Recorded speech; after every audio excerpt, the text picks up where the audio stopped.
Well, hello. Welcome, regular Drews. Welcome to episode 27. We are going to be discussing... Oh my gosh. What'd you say? I almost said Last Train to Crystal Skull. That's a new one. Oh my gosh. But no. Sorry. We're going to be discussing the Her Interactive PC game number 17, Legend of the Crystal Skull.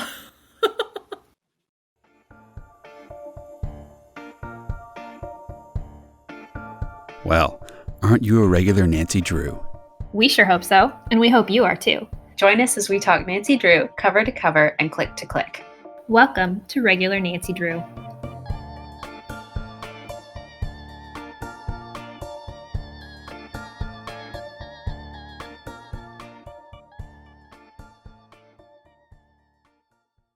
First impressions? I mean, it's a good game. I think, overall, I enjoy it. I think this time, replaying it, I noticed things about it that I didn't notice the first time around. Or last time I played it. And so... I'm excited to hear what that is. And so I'm not sure where I land on it now. Fair.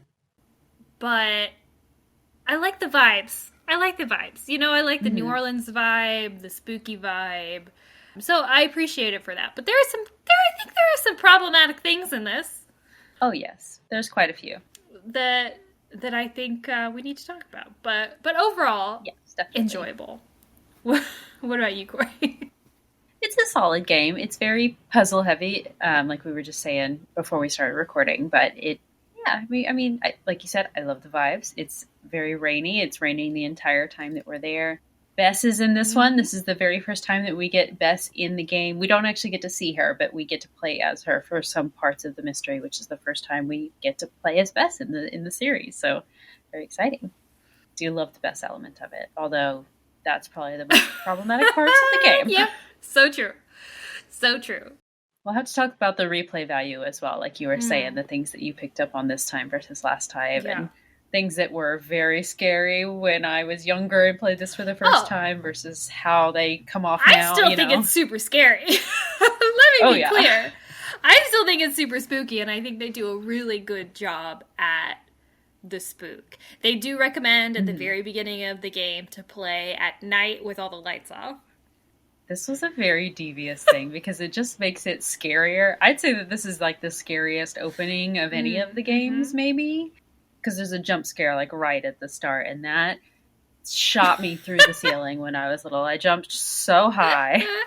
That doesn't happen anymore because I know that it's coming, but it is still, yes, it is very. There are still some other jump scare, spooky things that happen throughout that are just as frightening and hit me just the same way that they used to. There's a moment where you're in Renee's bedroom and you turn, if you turn just a little bit to the right, and then the shadow a shadow moves the lightning on flashes the wall or something, and you turn immediately and you see this doll in the rocking chair, and it's like, oh my god! Every time. That was not there before. Very creepy. But anyway, so I think it's definitely still spooky. I just think that this time when I replayed it, I was like, oh, that's problematic in a way that I don't remember. And why didn't I pick up on that when I played it the last time? I don't remember the last time I played this one. Oh, okay. Actually, though, so it could have been a long, long time ago. But fair. Well, when we were young, we weren't raised to see these things as red flags, even though they are massive red flags. Massive red flags, yeah. But yeah. I've replayed this one a lot, so I kind of knew what to expect with some of the grosser bits. Gotcha. Yeah, the older you get, I think the worse it gets. Yeah. So. Okay, so this one was released on October 8th, 2007, which is just in time for Halloween of 2007, so that makes a whole lot of sense. You know, spooky game for a spooky time of the year. And is apparently based off of number 81, the Mardi Gras mystery. That's according to Wikipedia, at least, what I found on Wikipedia, but I'm sure that is probably mostly true. But I actually have no idea what that one is about.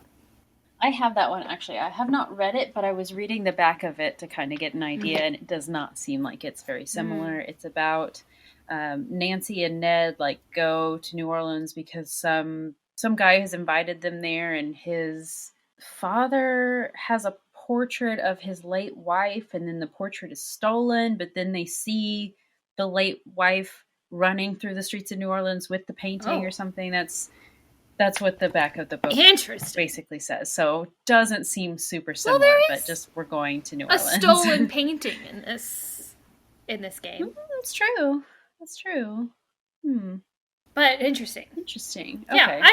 Yeah, it seems to us, at least when we read Morcy Manor, that Curse of Blackmore Manor is apparently based off the Blackbeard Room, or Bluebeard Room? Bluebeard Room. Yep.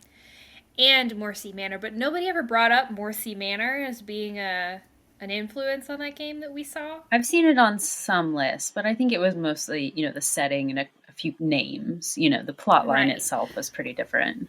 But so I wonder, is that the same for most games, Are they a conglomeration of a couple books? And if so, is there another influence on Crystal Skull than Mardi Gras Mystery? Not that I've been able to see. The further along we get in the series, the less and less they're based off the book and more inspired by that book. So, our first 7 are directly based off of a book and are pretty much taken straight from that. And then maybe number 8 is as well. But as we go further and further, they stay less faithful to the book that they're based off of, I believe. Gotcha. Not that I've read all of them, but... Yeah. Well, 3 words? New Orleans, New Orleans, obviously. Skeletons and bones. Yes. It's a lot of that. Death. I guess they just say death. Mm-hmm. Death vibes. Yeah, very true. New Orleans, death, and... exotic animals. Exotic animals, yes! Yes, Corey. Perfect. Do we want to start? Yes.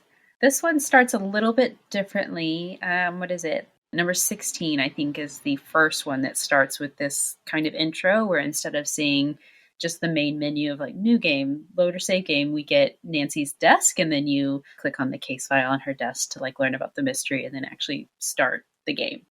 Which, do you like that? I can never tell if I like it or not. I think it's fun. I do miss the main letter. Intro music and the letter. Yeah, that was always a nice touch, but they phased it out for whatever reason. Mm-hmm. Yeah.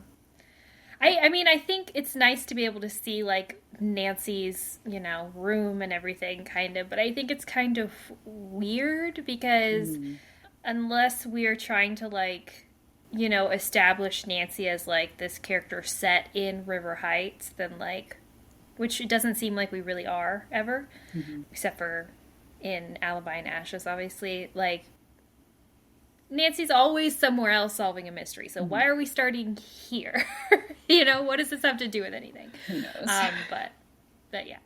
I definitely missed the letter, but I guess people don't send letters anymore, so that's kind of That's true. That might have been part of the decision out. As well. I do have her whole opening speech memorized just because I've heard it so many times. Hi, I'm Nancy Drew. Welcome to my center of operations, my desk. Go ahead and poke around. Yeah. Oh. Anyway, yeah, so that's how it starts. Yes. We learn that there is, I was going to say a kid, but he's not a kid. He's a fully adult male. It's a kid to my perspective in my old age. But this man named Henry Boley that Ned wants us to visit as a favor to him because his great uncle just died. So Ned wants us to check in on Henry. So that's the premise of why we're going. And so immediately we kind of start off in a little bit of a cutscene. You do have to knock on the door, but mostly it's a cutscene. We as Nancy are standing in front of a New Orleans mansion, and it's raining and storming. And as we go up to the front door, we find the door is kind of unlocked, and we creak it open, and we step in. There are wet, muddy footprints on the ground, and we follow them into this kind of study foyer scenario where we see a man in a black coat and a skull mask standing in a living room. Dun, dun, dun. The lights flicker because it's storming. The power goes out. And then everything's dark and we can't see anything. But then suddenly the lights flicker back on and the skeleton man is right in front of your face. Terrifying. Mm-hmm. Especially if you've followed their instructions and turned off all the lights in your house. And he throws some kind of powder in Nancy's face that makes her pass out. And when we come to, we are awakened by an older woman in like this large gardening hat who like tells her to drink this like green concoction that will make her feel better. And then Henry Bolle chimes in like, don't make her drink one of your weirdo concoctions. But she explains that, you know, she found Nancy unconscious in the foyer. She is Renee Bruno Bolle's housekeeper, and she and Henry carried Nancy into the library. But she leaves to go back to garden on the patio, and Henry is still in the library with us, kind of on hold with someone on the phone, apparently. I have to ask, did you drink the concoction? So the thing is, so I've been replaying these whenever I play them for the podcast. I've been replaying them with my husband. Mm-hmm. And so I try to get him to make a lot of the decisions because I want him to kind of see, you know, what it's like and everything. So whenever I play this game, I never drink it. Mm-hmm. I never drink it. But Lance was like, Lance is very polite. And so he would never... be like, no. So he's like, yeah, we drink it. And so, yeah, it tastes, I think she says it tastes funny or something. I don't know if we ever learned what's in it. I think we asked and she's just like, oh, never you mind. Yeah. Mm-hmm. Or just like, she says just like a bunch of herbs or something. Yeah. So Renee's very into, what do you even call it? Like home... Hoodoo. Oh, yeah, well, hoodoo, but like... It's hoodoo. Homemade remedies and stuff, I guess, is what I'm trying to go for. I guess there's a name for that, but... Okay. Anyway. Yeah, sorry. So after this little interaction, like you said, Renee goes back to the patio with her garden, and Henry is sitting at the desk in the corner. So we start looking around the library a little bit. The power has also gone out because of this big storm. So like you said, it's all very dark in the house. I think there's a fire in the fireplace and some candles everywhere. But otherwise, it's pretty hard to see some of the things in this room. So we have to look close at everything. So we talked to Henry and learned a little bit more about his uncle. He's been on hold because he is trying to basically settle his estate and get all of his last affairs in order and everything. I guess he's working with the lawyers, and we know that the uncle was previously a dentist and he's got all these awards and things in his house. Actually, if we pick one of his trophies that he has on one of the shelves, it kind of rattles a little bit. We look inside and there is a glass eyeball in there. Kind of weird. But what else do we find in there? In the library, there's a lot of stuff, but I kind of just described the entire setup of the house if you do like one exploration. So, like, in the library, like you said, there's lots of books, and we start to find these glass eyes everywhere, because there's also one, if you go down the hall into the foyer, there's one in the graveyard. There's a massive model of a cemetery. Oh, yeah. Which, upon talking to Henry, we learn that there's a cemetery adjacent to the house that Bruno also took care of throughout his life. So there's this massive model of that. There's another glass eye in there. In the foyer, there's a puzzle in the table that you can solve to get another glass eye. So we're finding all these glass eyes all over the place. There's also like really weird paintings on the wall with really weird things in them in the foyer. And in the foyer, we also find a receipt from some place called Zeke's. It's mostly burned, so you can't really tell what it is, but it's very important. I do also want to say, if you go outside before you talk to anybody, you can explore the cemetery and everything. Well, first of all, I do want to say that the garden outside is super intense. Like, it's not just like somebody's backyard. Right. It's like fully like stone statue, big walled garden kind of a thing, with a memorial, I guess. I don't know what you would call it, for Bruno. Is it like a memorial? I know it's technically where his ashes are, right? Laid to rest, right? He was cremated. So I don't really understand how he's a dentist and runs a cemetery. I like to imagine that this is like a long family tradition of living in this house and upkeeping the cemetery. Because like you said, we have the portraits on the wall of, we can assume that they're previous family members, or maybe they lived in this house at one time. And also the graves, some of them are very old. So unless he just happened to buy this house for some reason, I kind of imagine that that's what it is. Also, like you say in your notes here, the house is kind of tilted when you walk through it. It's kind of that classic New Orleans architecture where, it sinks sometimes, so the house is going to be a little bit crooked. But yeah, so it's like it makes it seem like it was built way before his death and he like designed it. And so maybe it wasn't a crypt to start off with, but it is like a big stone box that has big, what are they, like vulture statues around them? And then Henry ends up putting the ashes in there because Bruno didn't indicate what he wanted done. So that's just what Henry assumed he wanted. Yeah. Anyway, interesting. But then you can also go into the cemetery and explore the cemetery, which when Lance was playing through it, he immediately got lost doing so. Oh. I just thought it was so funny.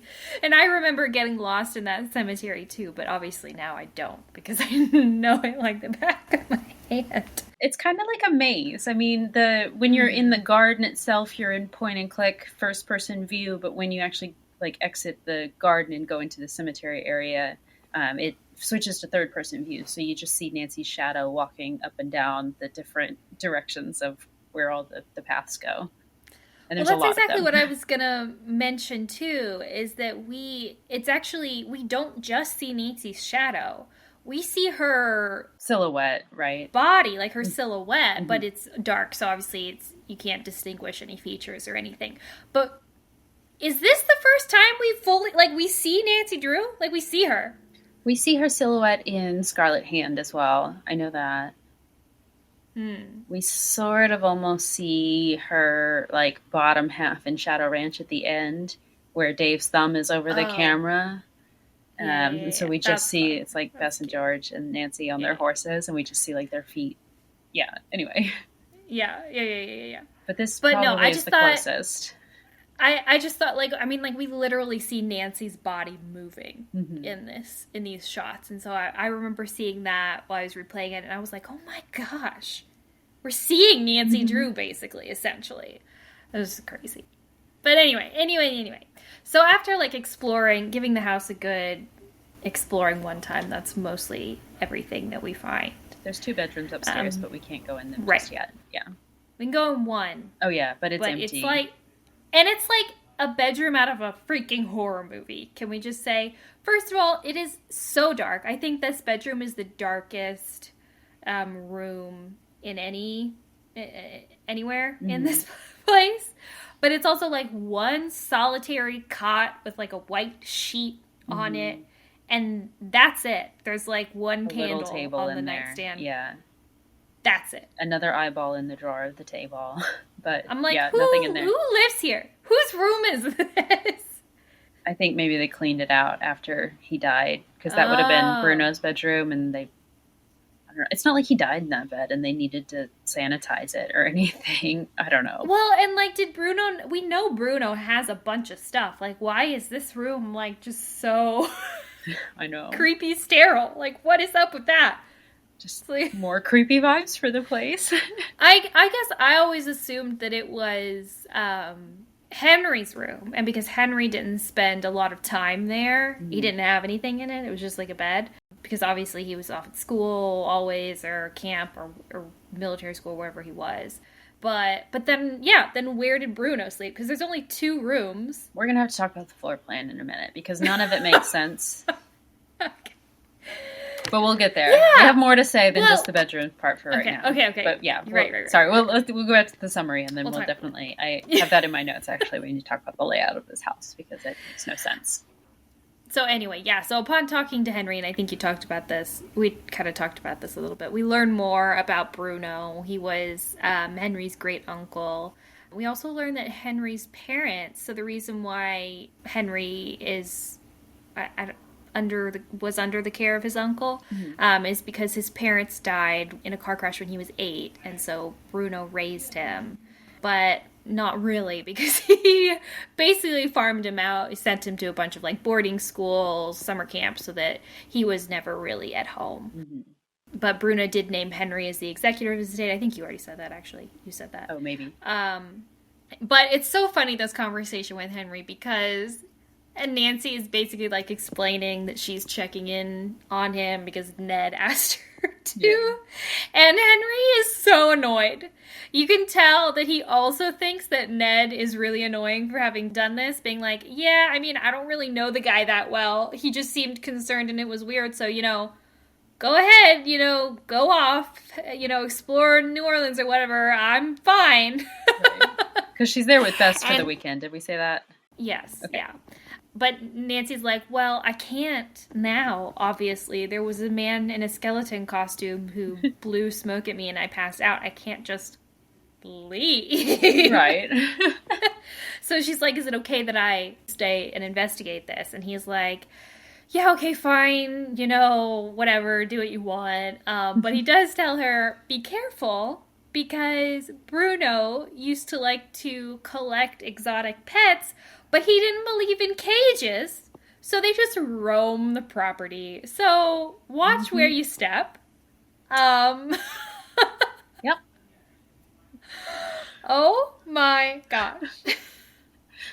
We can also call the cab company that dropped us off, and we get a message that because of the big storm and the power outages, there's no one like available to go out and pick Nancy up and bring her back to the French Quarter where Bess is staying. So she is kind of stuck there anyway. So we might as well investigate, right? Mm-hmm. Mm-hmm. We can talk to Renee out on the patio too. And yes, this is where we learn that she grows herbs for hoodoo. She is a hoodoo practitioner. And we talked to Renee about Henry, and she thinks that Henry, she calls him morose and negative. Mm-hmm. So she does not like him. And she also suspects that he is selling Bruno's things on the sly, and which Nancy's kind of confused about, because it's like, well, isn't Henry going to inherit, all of Bruno's estate anyway? She tells us no, that actually Bruno's doctor, Gilbert Buford, some dentistry school, and Renee are all set to inherit a portion of Henry's estate, and the lawyers had said that no assets can be sold until all the affairs are settled and all his debts paid and everything, so that everything can be split evenly, right? So this is interesting. Yes. We talked to her about the skeleton man too, and she tells us that she has seen this skeleton man before, so she believes us. She saw him in the house on the night that Bruno died, and she thinks that it was quote-unquote Mr. Death. And she tells us to be careful, because if he's come back, then he's here for another reason. Spooky! Such a good character. I don't know.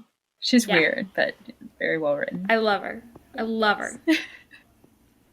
So we can call Ned, and he basically just like, hey, how's Henry doing? And we can give him updates, but it's not a necessary part of the game. Of course, we can also call Bess, and whenever we do call Bess, the perspective flips, and we get to play as Bess for that part. While we're talking to Bess, Nancy's telling her about what happened with the skeleton man attacking her, and that she found this receipt for a place called Zeke's in the fireplace, and is wondering if Bess can go check it out for her. Bess asks where it is, and she's like, oh, well, that's actually right across the street from our hotel, and I'm at our hotel right now anyway, and we can, from Bess's point of view, we're standing like on our hotel balcony in the French Quarter looking across the street at Zeke's. There is also a food truck out there that sells like gumbo and jambalaya and crawfish and stuff like that, which is fun. Always love being able to eat in these games as much as we want. But yes, Bess does agree to go across the street and see what she can find out about that receipt and whose it was. So when we go to Zeke's, we meet this character named Lamont, who explains that he is the owner of this shop. There's kind of a little joke where Bess is like, well, if this is your place, why isn't it why is it called Zeke's? And he's like, oh, well, I bought this place from another guy, but he wasn't Zeke either. So His name wasn't Zeke either. yeah, don't worry about it. Oh, actually, so we should talk about this later too, because he tells us that part of the conditions of his buying it from the guy who sold it was that the name stay Zeke's. So I have interesting Do you have a thoughts theory? about this. Oh, okay. I think I maybe have some theories. So, but anyway. I'm very interested to hear what those are. But this Zeke's store is like a curio shop. We've got all sorts of weird, funky, cool stuff in there. I think my favorite is the all the different powders that they have. There's like hiccuping powder, giggling powder. Bess can like smell them and open them, and then she will do whatever is on the bottle. Like she'll start hiccuping or whatever. There is also Mystic Toast, which I love. We do see later a little hint that basically Lamont is using stencils to spray paint toast to make it look like they magically toasted with these special designs on them, like a fleur-de-lis or whatever. But I just think it's really funny. But just a bunch of random stuff like that in the store. Can I also just say, though, there is a legitimate dead body in a sarcophagus in this store. And what is that, like, green... What's in the tank? What's in the tank? What is it? What is it? It moves if you tap the glass. It moves back. It moves back, Corey. It kind of wiggles. I don't like it. This is where my theories come in. So I'm just going to make a note of that. Ooh, okay. Okay, I need to know. But anyway, it is very easy to get Lamont to tell us what the receipt was for. He's like, oh yeah, actually, Henry Bollet was in here a little while ago and sold me a random box of junk from his house. So that's, that was what the receipt was for, me buying that from him. And Bess is like, oh, well, can you tell me what was in it? And he kind of won't say, or maybe he doesn't know or hasn't had time to look through it yet.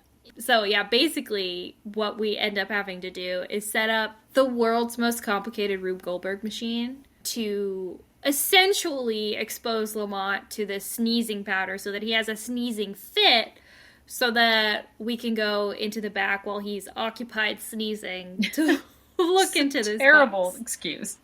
We have to talk about this as well. Also, I do just want to say that, like, this puzzle, I think it's the worst puzzle. I never do it. Game. I just cheat. It's horrible. It's how on earth are you supposed to figure out how these things are supposed to work together is a mystery that is beyond me and that I've never been able to figure out. No. But once you do that and get back into the box, we find a skeleton man costume. Ooh. Some photos, like a weird page with like these different lines from Hamlet and a letter from this person named Amelinda, and then a box with a 9-button lock on it. And if we call Nancy, she helps us with a lock on the box and we're able to open it. And we find a note about something called the Whisperer. And we look inside the box and there is like a round indentation the same size as a human skull. So what could have been in there that needed protecting? The crystal skull, Corey! Yes. Roll credits! We found it! No, it's just kidding. We found it. No, we found an empty box. Yeah. But we have reason to believe now that our Bollet family had interest in this skull as well. Or maybe they have it stashed away somewhere. At this point, we call Nancy to let her know what we found in the box, basically. And also, when we were in the library earlier, we didn't have a chance to look at too many of the books. Like, you can't click on them, but for whatever reason, now they are active and you can click on them and read them. And one of those books is a book by one of our favorite characters, Professor Hotchkiss. Professor Beatrice Gertrude Winifred Hotchkiss. Yes, to be exact. She, if you're not familiar, she makes her appearance in game number 4, Treasure in the Royal Tower, as like an in-person character, and now we are able to call her in this game because she has written a book on crystal skulls because she's a scholar of French history, so obviously she also knows about crystal skulls for some reason and is also an expert on that because that's how expertise in history works, is very, very random specific areas, right? She's also Egypt expert later on. Doesn't make sense. Yeah. That's right. I forgot about that. Oh my gosh. Yeah. But basically her phone number is in this book and we read a little bit more about the skulls and how there's a few of them around the world and then we can call her to learn more. Not a few, Corey. 13. A very spooky number. Oh, okay. Yes. No, but there's like a lot of legends about this, and apparently it existed in a lot of different times throughout history. But apparently, if you bring them all 13 skulls together, they'll all speak and whisper to each other, imparting some kind of wisdom that will quote unquote save the human race. And each of the different skulls has some kind of magical power.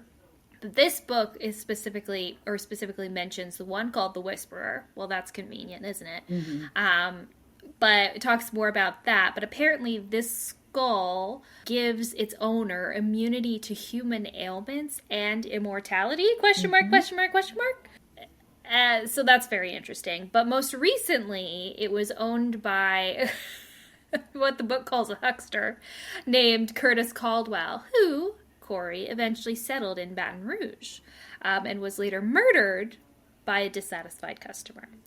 So the last known location of this skull, known as the Whisperer, was actually Louisiana.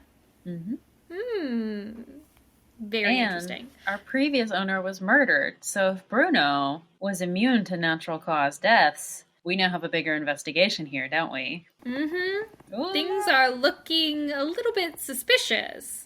Yeah, so if we call Professor Hotchkiss, she tells us that Bruno actually called her and talked to her about the Whisperer, and, she asked if he knew where it was, and he said something kind of cryptic. He just said the eyes have it and kind of laughed or whatever.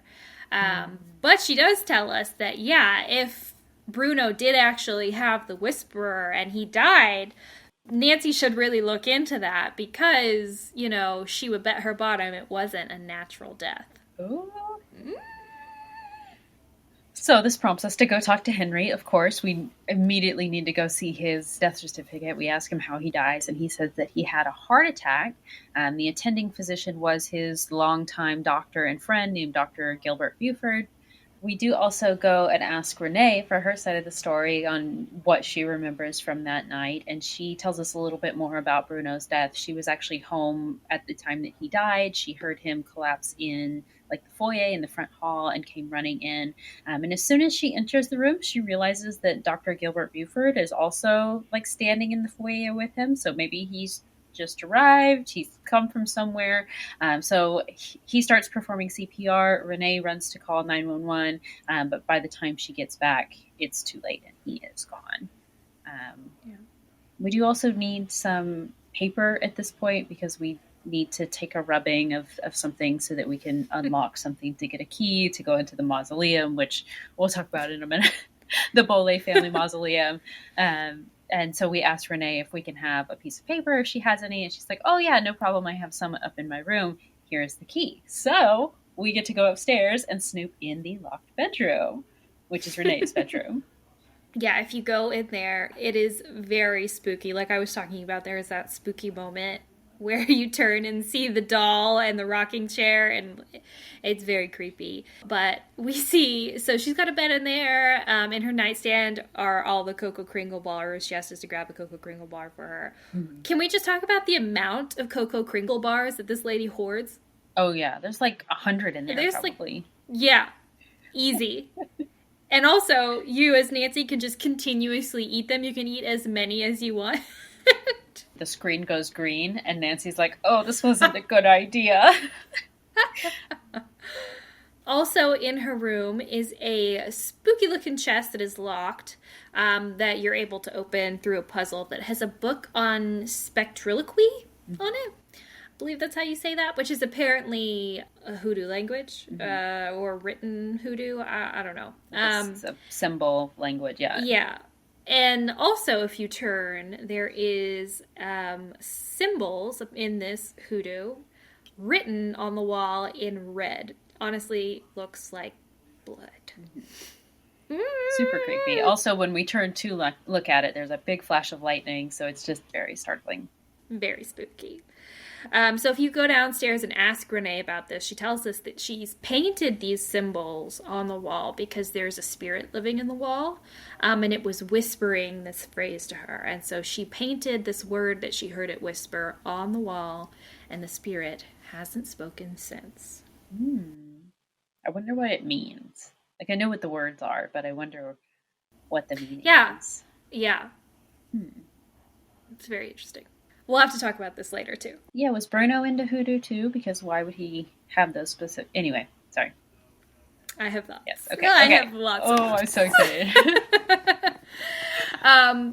But so after getting this paper and solving a couple puzzles, eventually we're able to get into this locked mausoleum in the cemetery, which we learn is actually the Bolle mausoleum and has all of the Bolle family in it.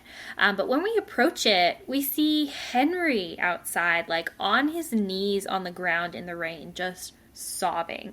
Like this is not a little cry. This is like a serious, like, on the ground sobbing. But as soon as Nancy approaches it and kind of calls out to him, he gets up and runs away.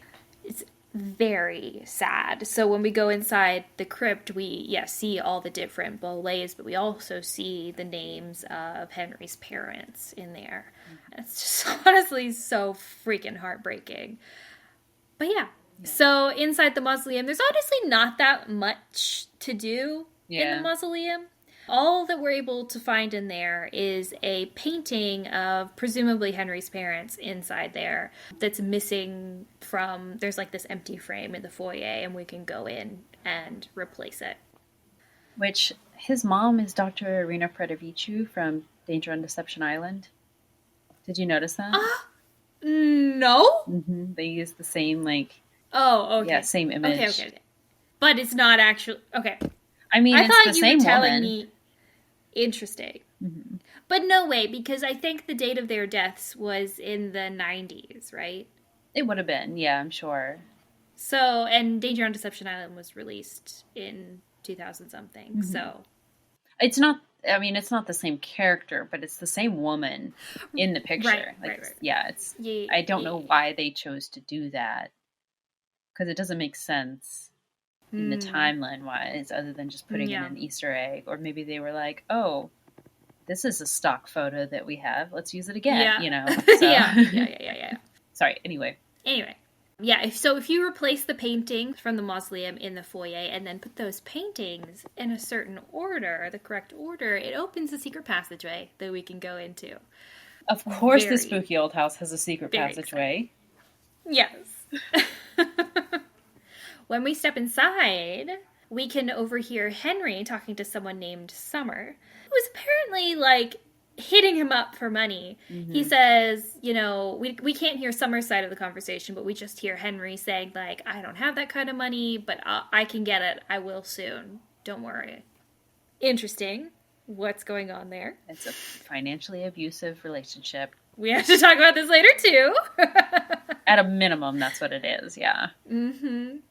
There is also a locked door at the top of this stairway in this hidden passageway, and there is like a spider web symbol on the door, and this prompts us to go outside in the garden. There's this big fountain, and there's a spider that is living in this fountain, essentially. So we have to go play a song on strings that are connected to the fountain. It doesn't really make much sense practically, but essentially that gets us the key to unlock this door.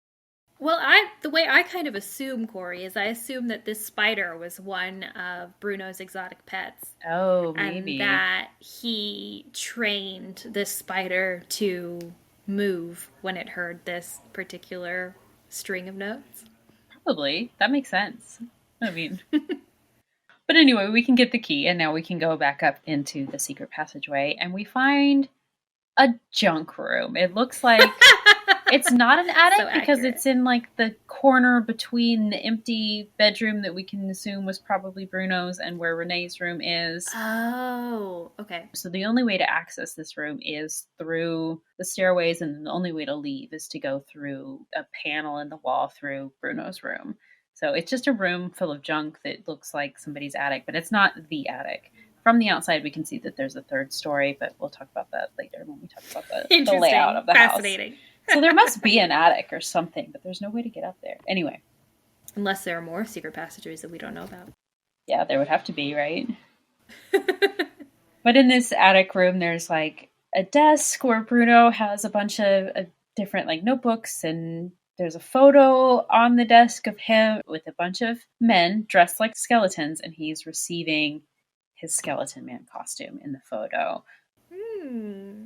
There is also a creepy dummy that has like a musical box, kind of a music box, and you can make him talk. And then there's a skee ball machine. Yeah, what else?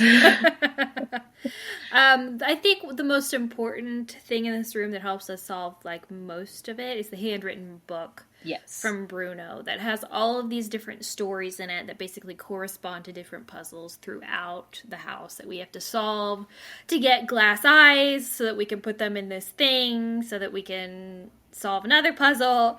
It's like puzzles upon puzzles upon puzzles, which is actually quite fun. Yeah. I enjoy them.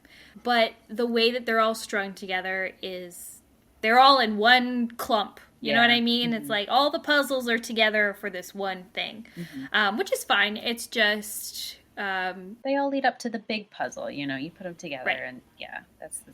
Yeah.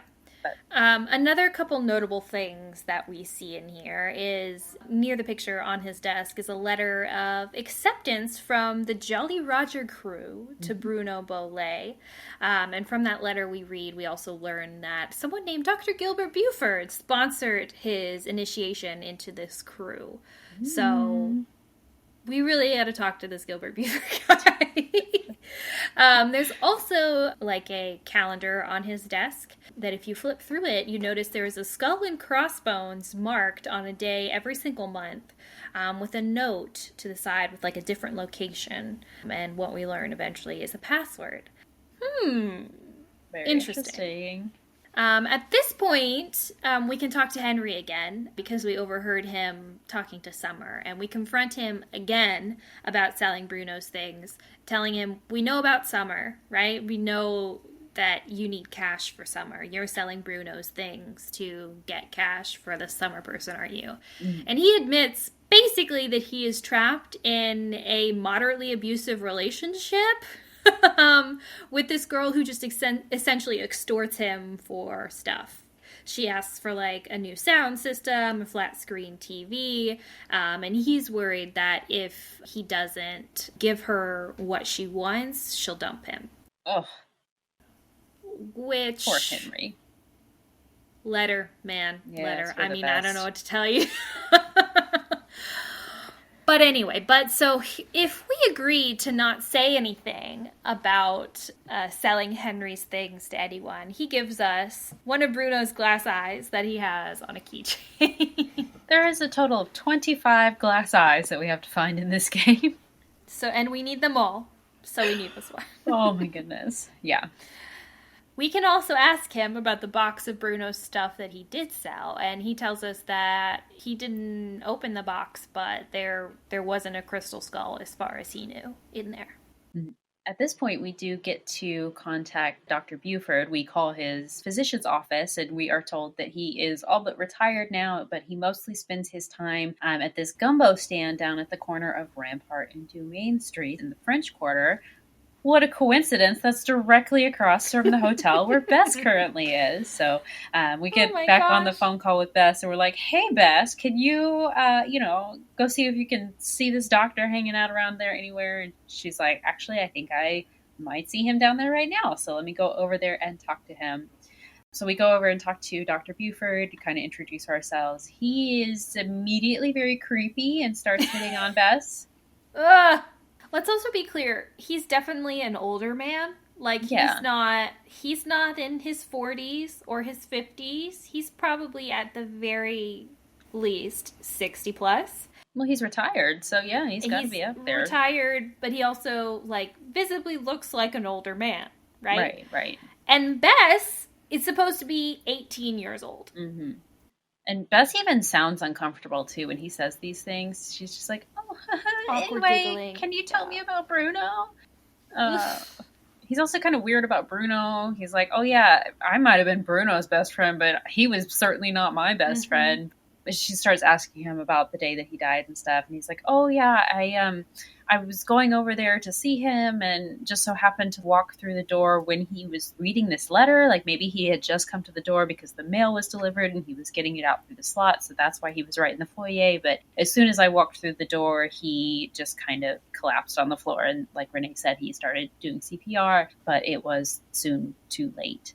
We ask him if it could have been possible for Renee to overdose him. And Buford's like, maybe not. I mean, I'm a doctor. I've been doing this for a long time, but I'm not really suspicious of the manner of his death. I think it was a legitimate heart attack, but Renee does practice this hoodoo. Who knows what kind of spells she's cast on him, or if she kind of planted the seed in his brain of something happening that would have like brought on a heart attack, I guess, if that makes sense. So Bess asks him some really good questions. Questions that like are very important, and like I think if we were playing as Nancy, she would ask different questions. Probably. But so, she asks, what did it look like Bruno was doing when you walked in? Like, was he holding something? Did he just come in from a walk? Did he have umbrella or sunglasses or, whatever? She was painting the picture for him. She just saying, really fill in the gaps for me here, Yeah, and he says, I didn't see anything like that, but I did notice that he was holding a piece of paper and an envelope when I walked in the door, and when he collapsed, it was on the floor next to him. So he must have had the heart attack while he was reading a letter. But we don't know what happened to this piece of paper. He says he didn't notice it when they, removed Bruno's body. So we come to the conclusion that Iggy, who is an iguana that Bruno used to own, has taken this letter because apparently it's Iggy's MO to go around the house and steal scrap paper and squirrel it away into the vents. Kind of like building a little nest for himself. Yeah. Which I just find to be the most cute thing I've ever heard in my life. So I like precious. Iggy. He's sweet. I love Iggy. Iggy is so cute and so sweet. Anyway, so at some point we have to figure out how to get this letter back from Iggy. Also, we ask him about the crystal skull. He tells us that Bruno had physically shown him the crystal skull, but Buford thought it was kind of nonsense and, whatever, wasn't that interested in it. But this is like fully confirmation now that Bruno had the crystal skull actually in his possession. Someone else has seen it. So, very interesting. And we also ask him about the Jolly Roger crew, the secret society that we happen to know that he is a member of. Which is the Skeleton Man on that photo we found in the attic. It says on there Jolly Rogers. But he's like, I can't confirm or deny that I'm a member of any secret organization, but I will tell you about crews in general. And so he tells us that crews are organizations whose primary purpose is to put on, or is like to create and put on Mardi Gras parades. And that most of the crews are secret throughout New Orleans. And I just thought that this was... That's not true, by the way. Fascinating? Oh, it's not true? Yeah. Oh, that's sad. But wait, so like crews aren't a real thing, or most of them are secret? No, they're very much a real thing. They are like official organizations that are registered with the city. They're not like banned, but they were like back in the 1800s because of religious reasons. But if you're not familiar, Mardi Gras is this pre-Lenten festival, and these crews get together, and it's usually like, some are very, very large. Some are like, it's just like your immediate family and some of your friends, and you just all get together and work on a float together for the parade. Right. You usually will throw like a after parade kind of party just for your crew. But there might be some secret ones that are all cloak and dagger like that, but it's not secret generally from my understanding. Yeah, he tells us that what happened is that the city stopped giving the Jolly Rogers crew parade permits in the 90s, so like they weren't able to participate in Mardi Gras parades anymore. So like officially they don't exist anymore, but he says they continue to exist as a secret organization, basically. Or he alludes to that. What did they do to get kicked out of the parades? Well, this is my question, right? And also, like, what are they doing today? Like, what are their continued activities today? Like, what's the purpose if they can no longer put on parade floats, right? We'll have to talk about this later. I think it's more cloak and dagger than anything. Like, they just want to have secret meetings and secret handshakes because it feels cool, kind of thing. Freaking dorks, man. I don't think anybody puts on these Skeleton Man costumes when they go to build their parade floats.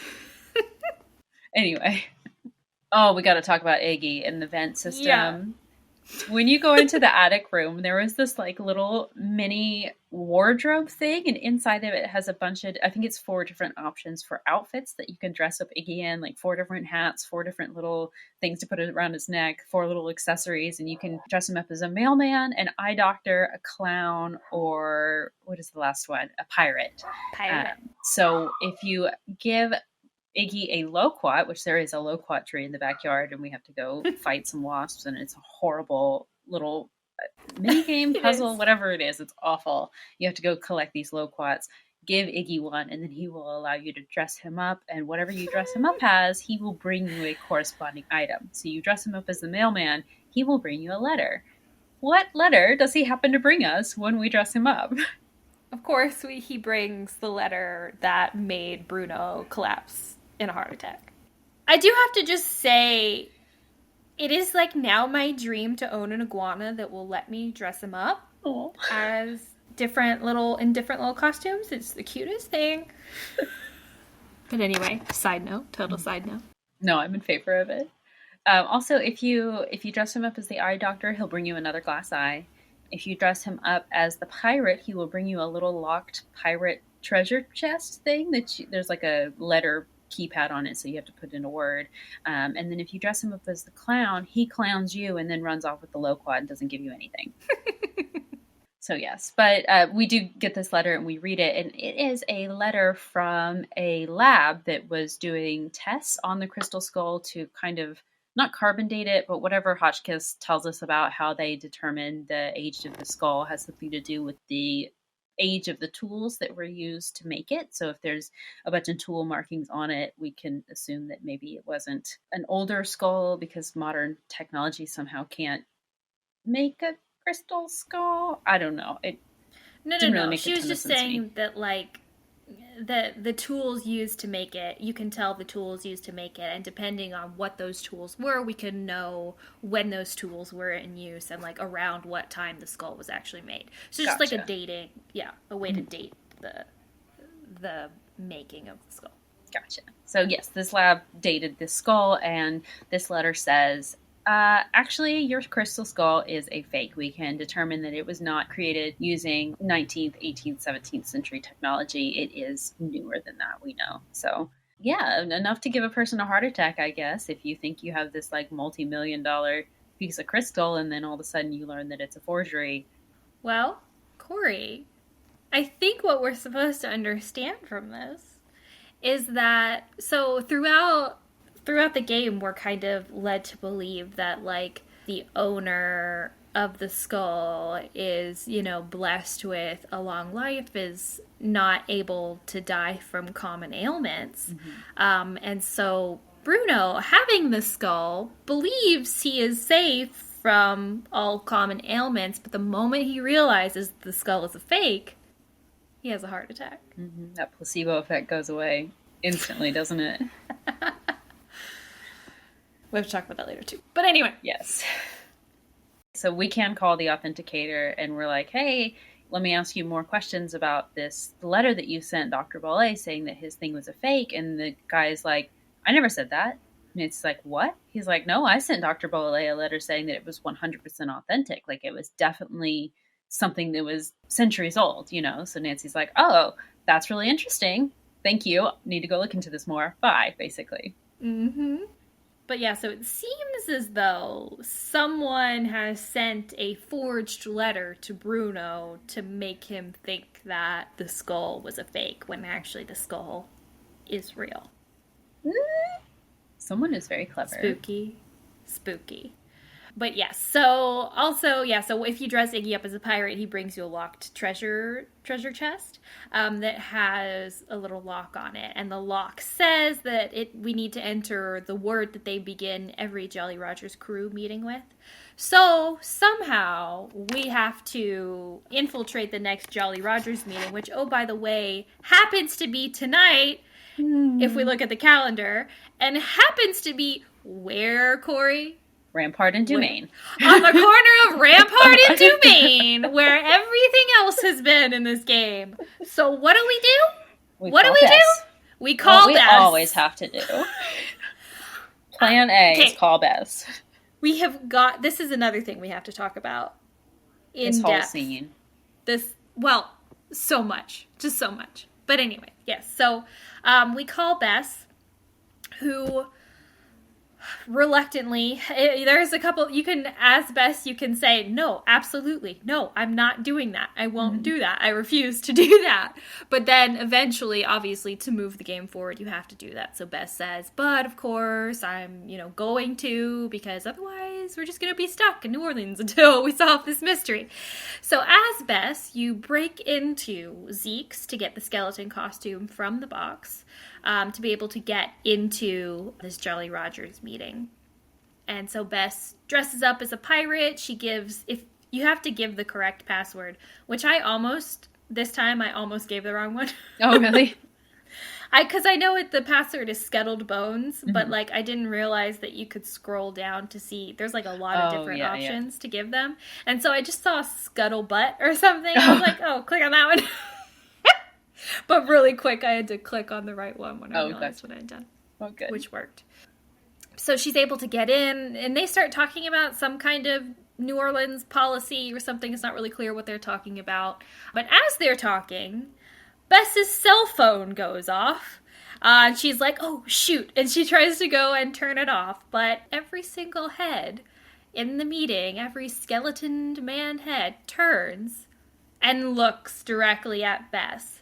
And then the leader, whoever is up on the stage, whose voice sounds familiar to Bess, says, well, looks like we have an intruder. Get him. So they capture Bess, tie her up. The leader of this group, he says, well, looks like our intruder is of the female variety. Let's take a look at her. Oh my god. Anyway, we're going to talk about that. We're going to talk about it. Don't worry. We're going to talk about it. They take off Bess's mask, and Bess basically calls out Dr. Buford. She's like, I recognize your voice. I know who you are. If you don't let me go right now, I'm going to tell everyone how you murdered this guy.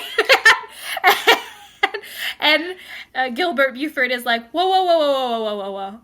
I'll tell you everything, Miss Marvin. Let's go outside and we'll talk about this. So, we're not privy to that exact conversation, but we kind of flash forward, and Bess is on the phone to Nancy explaining everything that she and Dr. Buford talked about.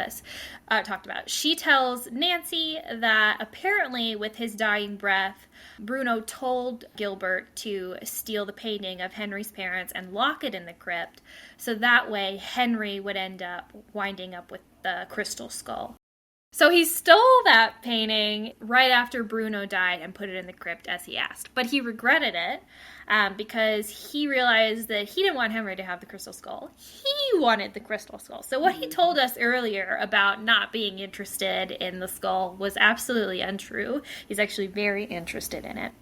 So that's what he was doing the afternoon that Nancy walked in on him, is he was trying to get the key out of the cemetery model to get into the crypt to get the painting so that he could get the crystal skull for himself. But Nancy walked in on him, and so he panicked, threw the powder into her face, and she passes out. So, but he says, now that you know this, I'm just so embarrassed that, I was tempted by this thing that's probably not even real. I'm so sorry about that. I'm not going to be going after it anymore. But then Bess realizes, she's like, well, he just said that. We don't know that he was telling the truth and that he's not really interested in the skull anymore. And in fact, I did accidentally tell him that you, Nancy, were on the verge of just finding the skull. And right after we spoke, he left and didn't go back to the meeting. So he could be on his way to you right now. And then at that exact moment, thunder claps, lightning flashes, and the phone line goes dead. Oh my goodness. The way the scene gets your blood rushing, even if you know what's going to happen next, it still feels like, oh my gosh, at any second, somebody's going to come out and grab me, jump scare. It's really good. It's quality. It's so good. So good. But now that we are back in Nancy's point of view, we now know the passcode that we need to open this locked box. The code that they use to open the feeding is Jean Lafitte, the famous pirate, of course. So we enter that into the treasure chest that Iggy brought us, and we get the last eyeball that we need. On the wall in the attic, there's this grid where you have to place all the eyeballs, and I don't really even understand how you decide which direction each of the eyeballs needs to be looking, but I had to whatever. look it up because I couldn't figure it out. And I read your, the very handy guide that you gave me, but I wanted to know, like, why? What is it? Why? Yeah. And I figured it out. It's that, like, well, I didn't figure it out. Game Boomers told me. Oh, okay. That, because some of them are obvious. Like, sometimes it says down, and you know that means down. Obviously, you need to put the eyeball facing down. But some of them are not obvious. And it's that basically directional words are hidden throughout it. So, like, east can be hidden in there, south, based on that. You turn them. Yeah. Anyway. I figured it was something like that, but... But anyway, eventually, once we get all the eyeballs where they're supposed to be and looking in the correct direction, the thing, like, opens up, and what do we find inside but a giant eyeball? Giant eyeball! There's also, like, this diagram in there that's essentially like a lightning rod plus the handle of a shovel that we have to use earlier in the game for another puzzle that ends up resulting in an eyeball as well. That shovel is like a skeleton arm that has a scoop, like a shovel scooper on the end of it, and we just break that off, and then we put the skeleton arm onto the lightning rod, and then the giant eyeball sits in the hand of the skeleton arm. Why not, right? Obviously that, like, locks into place on Bruno's crypt. How do we know that goes there? Because I could never figure... I mean, like, I knew that it went there because I had done it before, obviously. But I could not remember for the life of me what it was that told us where to put this thing. I don't think it tells you. I think you just have to know that there is something clickable in that spot, and we never get to it. So maybe it's just process of elimination almost. Got it. But that somehow, like, catches the light, and then laser beams, and whatever. The crypt opens, basically.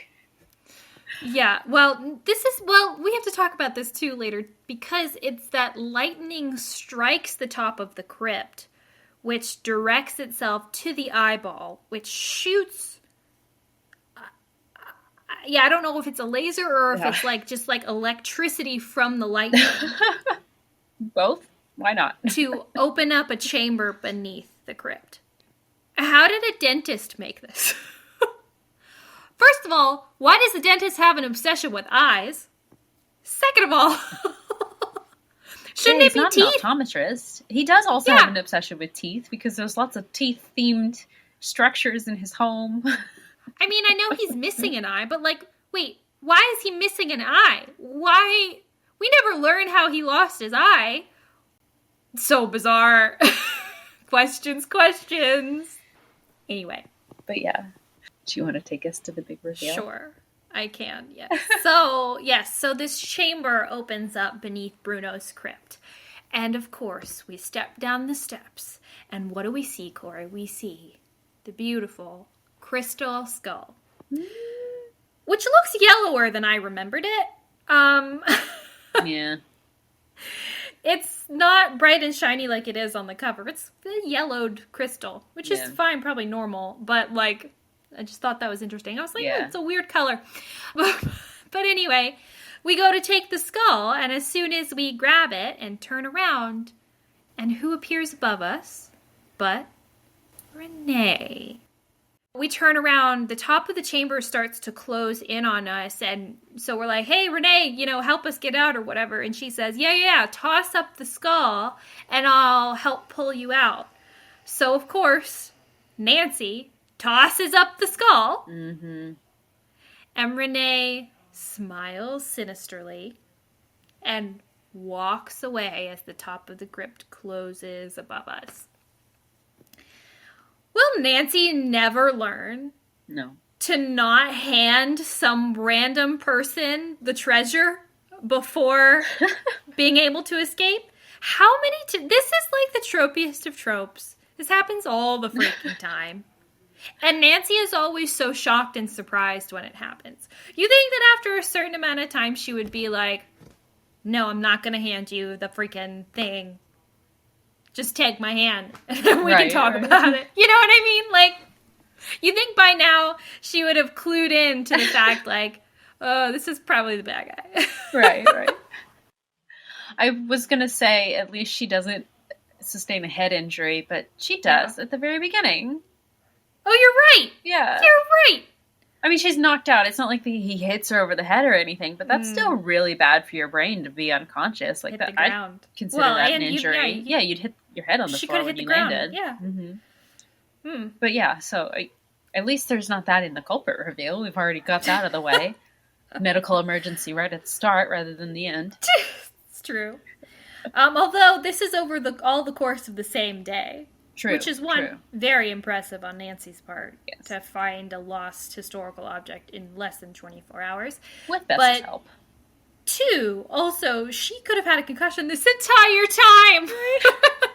The eyeballs were all a product of the concussion. The puzzles, none of it was real.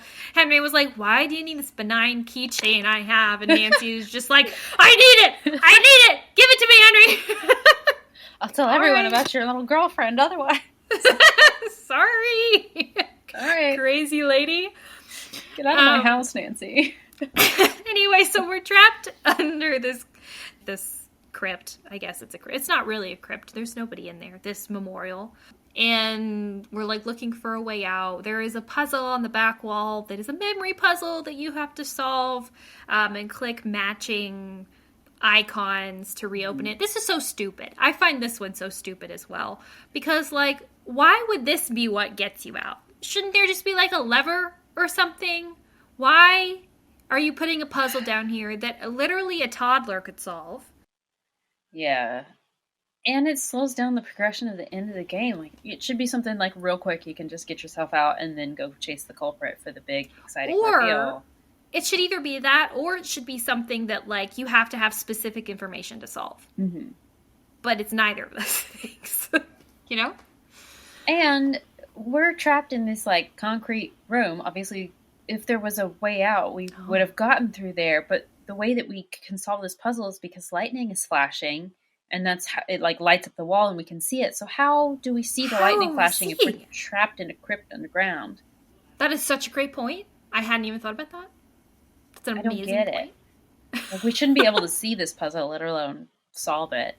There has to be, like, a window, or maybe there's, like, a glass thing above it or something somewhere. But, like, maybe, but we don't see one from outside when we're looking at it in the rest of the game. Such a great point. Oh. Anyway, so once you're able to escape, we crawl out.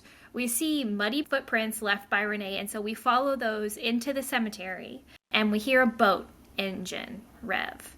So at this, we understand that we're supposed to go to the cemetery, the spot in the cemetery that has Renee's boat in it. And so you have to remember really quickly how the quickest way to get there. Mm-hmm. I think if you don't do it quick enough, you have to second chance. Is that right? Oh, do you hear a drive away? I think so. Yeah. Mm-hmm. So once we get to there, we see that she is standing in her boat. She's in the process of escaping, and we confront her, right? We're like, Renee, don't go anywhere with that skull.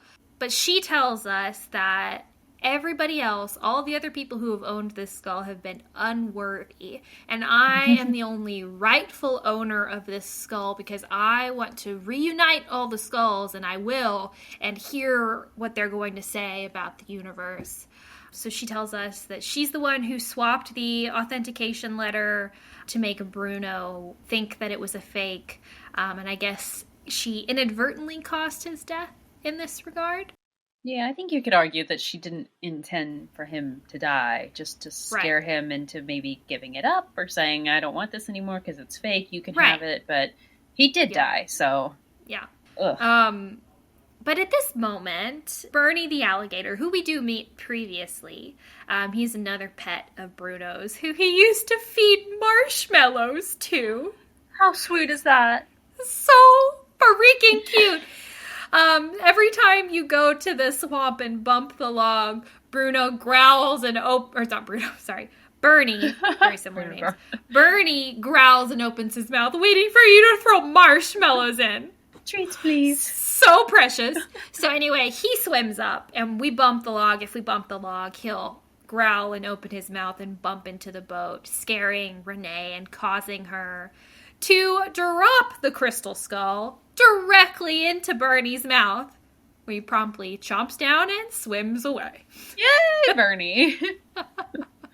Taking it off everyone's hands. Oh, man. So at this point, we get a little, like, cutscene, I guess, at the very end of the game. We do learn that Renee is arrested pretty much immediately after this. Dr. Buford does come over to offer his apologies for knocking Nancy unconscious earlier in the game, and he says to make up for his bad behavior, he wants to take her and Bess on a sightseeing tour of New Orleans. So we get a nice little slideshow of them doing that. We do also see Henry kind of just sitting overlooking, like on a hill overlooking the cemetery, just kind of still processing the fact that Bruno really did care about him and wanted him to have the skull. He thought because Bruno shipped him off so many times when he was younger that he didn't really care, but it turns out he really did. He just didn't know how to express it, and his way of making sure that he was cared for was always making sure he was in some school or something where other people were able to look after him. So kind of a bittersweet ending there for Henry. Yeah. And then we also learn that Lamont he's heard about the crystal skull thing, so he has a bag of marshmallows and his little swamp boat, and he is going up and down New Orleans looking for Bernie, calling out for him, because he is going to try to get that crystal skull back so that he can sell it in his curio shop. But we learn that as of yet, he is unsuccessful. Bernie and the crystal skull are lost to the world once again. Oh my gosh. Oh. Okay, so first of all, just to jump right in, we're supposed to believe now that there was just an immortal alligator swimming out in the bayou. Which is crazy to me, because I think, don't alligators already live like a really long time? Okay, hold on. I gotta look this up. They do indeed. How long do alligators live? They're dinosaurs. Oh no, alligators can live as long as humans and average 70 years, but can be 100 years. That's good lifespan. This alligator is basically going to be ancient. If you believe that the crystal skull is what it says it is, or what we're supposed to believe it is, I like that they left it kind of open like that. That is, okay. This is exactly why I like this game. Yeah. This is the reason why I like this game so much, is that it allows you to view it however you want to view it. Mm-hmm. It presents all of these things, and then it leaves it wide open, right? Like, all of these things fit conveniently enough. Like, yeah, you could believe that it's just that Bruno died because he no longer believed that the skull worked. But you can also think, well, maybe it's because, no, like someone had designs out to kill him, and maybe Renee did do some hoodoo or something to kill him. Like, we don't know that didn't happen. Right. Maybe, right? And and even like with the hoodoo stuff, like with Renee writing like the hoodoo word on the wall, and that stopped the thing from speaking. I mean, it did, right? Yeah. Like, it stopped. I mean, it stopped it from speaking because Bruno died and he wasn't up there pressing the buttons anymore. Mm-hmm. But it worked. So you could believe, well, it's just a coincidence, but you could also believe that, like, no, it did exactly what it was trying to do. That's also, all of the like powders in Lamont's shop or whatever, when Bess opens them, they work, and you can just think, okay, well, there's just some kind of chemical in there that's causing Bess to sneeze or giggle or whatever. But also, you could believe, like, well, no, maybe it's hoodoo, and hoodoo works. Yeah, I really appreciate that about this game, is that they leave it open. I think that's the best possible way to deal with, like, the supernatural and other supernatural at all in these kinds of games. And even if it were a TV show or movie or whatever medium you're viewing Nancy Drew from, you can explore those topics without landing on a definitive yes or no either way. And I think it's just so appropriate and just so compelling, and it, lets your audience fully appreciate all the different aspects and take whatever they want out of it. And you can land wherever you want about it. I just chef's kiss. Love it. It is done very well. I think that's another great thing about the replay value, because each time you can kind of go in from a different mindset. Like, okay, I'm going to look into all the hoodoo parts of it this time. Okay, well, what are the more practical things that this could be, and try to dig into it a little bit that way. Yes, so good. It's nice. It's so nice. Good. Okay. Do we want to talk about Gilbert Buford? Oh, let's get it over with. Yes. This man. So we already talked about the fact that it's like a 60-something-year-old man, or potentially older, hitting on an 18-year-old girl, and the ick factor with that is certainly gross and gross enough. But, at the end of the day, old men are always going to hit on young women. I mean, hopefully not, maybe one day we'll reach a point where that doesn't happen. But, but that's probably going to happen until the end of time. Yeah. But the grossest and the worst part is when Bess is at the Jolly Roger meeting, they tie her up, they say, looks like our intruder is of the female variety. Let's take a look at her. Excuse me? What the fuck is that supposed to mean? Excuse my language, but that is disgusting. I think it implies a lot, doesn't it? It sure does. This is the rapiest words I think I've ever heard in a Nancy Drew game. They're threatening as well. Very threatening. There are plenty of crews that are male only, female only. There are also plenty of crews that are male and female. I'm going to assume, because we mostly saw male characters in this, that this is an all male group, but not necessarily. He's not saying oh, we know that this is an intruder automatically because we can see that it's a woman. We're pointing out her vulnerabilities, that you're in a room with a bunch of older men, all with their identities concealed, and you're tied up here, and we're sitting here pointing out oh, you know what? You are a woman. What does that mean? What are we implying here? Well, also, and I mean, it's honestly the very and this is kind of graphic, and so I'll just give a little warning before I say it. Maybe skip if you don't want to get too in depth about this, but he's actually saying, oh, looks like you're a woman, let's take a look. What does that mean? Does that mean we're gonna take off your clothes and look at your naked body? Sounds like to it. To see that you're a woman? Disgusting. The way he phrased that, he already knows. He's not trying to uncover whether or not she's actually a woman. He's trying to scare her. He's trying to make her think that. Yeah. This is an intimidation thing, 1000%. She's already in a compromised position. She's been caught. She knows that she's, she knows that they're after her now. Obviously, she's going to be scared. He's upping it so that he's in a position of power in this situation. Sick. But also I want to talk about what you said before about how, some crews are male only, some crews are female only, some crews, all genders, whatever.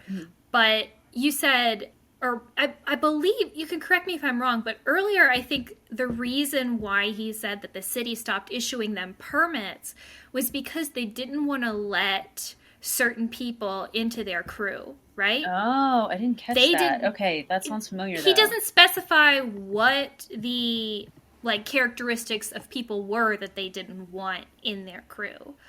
But I feel like this implies women. Yeah. Is this because they hate women? They don't want them implies that they didn't want to let women into their all-male crew. And, I mean, if this is any indication, I can see why, because they're all disgusting, creepy men. Okay. When we first meet Dr. Buford, he said, I wrote this down because it was so gross. She was basically, Bess is just introducing herself. And he's like, oh yeah, I love to come down here because there's such a pleasing view. Particularly now, I might add. It starts leering at her. And then later we can see in Bess's task list, because we get a task list in this game and you can check off what you need to do. One of Bess's list items is talk to Dr. Buford more. I think he's lonely. Oh. We're taking pity on this man. This game is teaching the players who's, 10 years old and up is the target audience to go talk to this creepy man because he needs comfort even though he was harassing us. Well, and also, like, at the end of the game, we don't get an apology for his creepy behavior. We get an apology that he is after the skull, which why do we care about that? Right. And then he takes them on a tour of New Orleans and we're just supposed to believe, all better. Like, everything's fine. Kind. He wasn't threatening to Bess. Yeah. No, he was very threatening. Yeah. Why would you ever willfully be around this man again? I wouldn't go on this freaking trip. Yeah. I'm not going on any boat with you. No, thank you. Well, and this kind of brings about another point that I had, too, which is that Nancy putting Bess into this situation. Bess does not want to do a lot of this. I cannot... Okay. We've talked before about how Nancy is a bad friend, about how she's single-minded and she puts people into dangerous situations or whatever. I just cannot excuse this kind of behavior because what she knows at the point when she asks Bess to go infiltrate this meeting is she knows or suspects that Gilbert Buford was somehow involved in Bruno Bolet's death. Mm-hmm. Why would you send your friend into that situation? That this secret society is meeting secretly. That's kind of redundant. But and so I'm going to send you into this potentially extremely dangerous situation with a potential murderer. Mm-hmm. Because why? Because why? She's not... Let's be clear. I don't think it's that she's trying to solve Bruno's murder. Right. Because at this point, there's not a whole lot we can do in that regard. We've talked to the people who were around. He's been cremated. There wasn't an autopsy, whatever. What she's trying to do at this point is she's trying to find the crystal skull. Right. Why, I don't know. But maybe just because... It's really not. It's really not. I could understand a murder case, but it's just something valuable. You don't need to risk someone's life over just a valuable She's telling rock. Bess to go into this situation so that she can find treasure. Are you kidding me? Bess also states she doesn't want to do this. She doesn't want to go. Uncomfortable. She doesn't like doing this kind of stuff anyway. She goes and agrees to talk to Lamont and Dr. Buford just because Nancy basically forces her to. But the whole time she's like, I'm ready to go shopping when you are, Nancy. Oh, I just took a bubble bath. She's on vacation. She didn't come here for a mystery. Nancy just happened to find this while Bess was sitting at the hotel waiting on her. And now she's roped into not only breaking and entering and stealing from this shop, which is nerve-wracking enough, but also, like you said, go into this meeting that's horrifyingly scary and dangerous. Mm-hmm. I cannot excuse putting your friend in this kind of situation, willfully putting your friend in this kind of situation. I'm like, what the hell? Why is anybody friends with Nancy? Why does anybody go on any of these trips with her if they know, they joke all the time about, Nancy's going to find a mystery wherever she goes. Why do you go? Why would you go with Nancy? Right? Let her go on her own. You're like, yeah, Nancy, I'll help you from the comfort of my couch. You can call me and I'll help. Jeez Louise. How would Nancy ever forgive herself if something had happened to Bess in that meeting? Unbelievable. Truly unbelievable. Anyway, yeah, so there's that. More about what we were saying earlier, too. I think that the younger... Well, obviously I played this, 2007 when it first came out. It was the first time that I played it. And we were 14 how old were we then? Yeah, 14. 13, 14. Mm-hmm. So I didn't really pick up on a lot of the creepy Dr. Buford stuff, but the older I get, the more times I play it, the less interested I am in that entire portion of the mystery, because it is a good chunk of the storyline. Yeah. Okay, that was a really dark topic. Stuff, it was. This is also kind of a problematic topic. I just didn't get it out of the way. Yes. Summer and Henry. Oh. This is very clearly a poor relationship. And I think Nancy calls it out as being such. But I find it such a strange I think what it illustrates to me is that Henry is such a strange person. Mm. I do not understand. He says, like, he doesn't think he could get another girlfriend if Summer was gonna dump him. Which, first of all, I think it shows his view of women to be very limited and one-dimensional and just honestly just poor because he views them at things he can get and have, right? Right.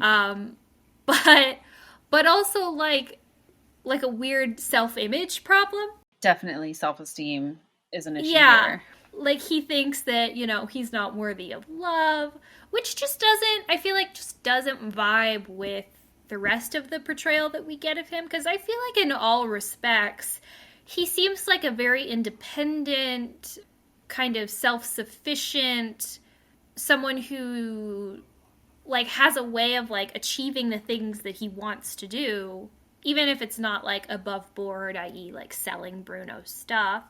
He does everything he needs to and wants to do.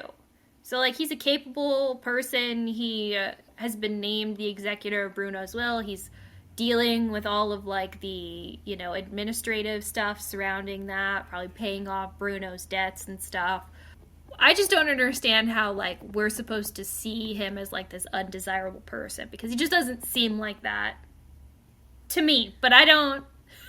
I think it kind of all fits together. I mean, he lost his parents very young, so obviously there's a big attachment there that's just broken and gone, which is a lot to go through at 8 years old.